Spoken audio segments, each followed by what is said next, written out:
大家好，我是瑞云老师。母亲节快到了，除了送花之外，你还有想到送什么礼物给妈妈吗？今天呢，我要教你们画一个简单又漂亮的礼物给妈妈，妈妈一定会很喜欢的。我们这次要用英文美术字来做一张母亲节的卡片。我们先准备好一张厚纸卡，把画画好。这个画的画法在上一个影片有介绍哦。首先，我们准备一支写英文美术字的笔，有不同尺寸，可以按照你想写的字形大小去准备。量好要写的位置，先想好要写什么字，可以在其他纸上先练习写几次，再正式的写在纸张上。也可以先写字再画画。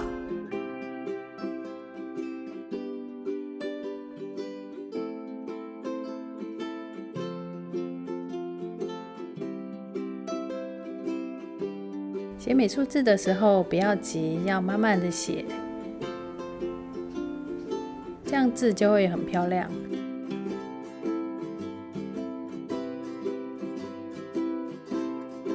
我们可以加上一些黑色线条，让字更凸显出来。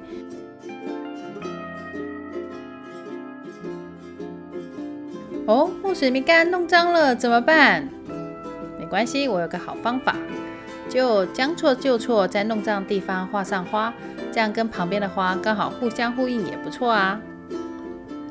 记得要等墨水干了再加工哦。墨水没干，弄脏了要擦掉它，其实有点难擦的。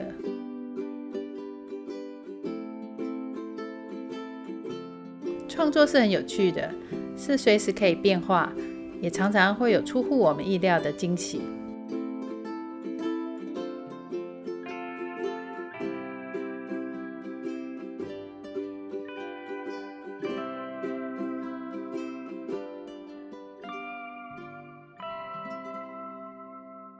再看看我另外一个母亲节卡片的设计，希望你们会喜欢。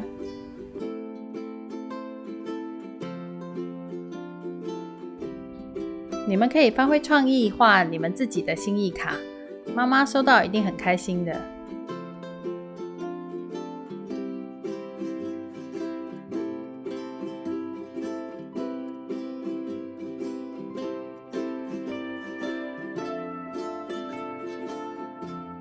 如果你们喜欢我的影片，欢迎分享给你的朋友，请按赞和小铃铛，之后会陆续收到我们最新的影片。下次影片见咯，祝福你们！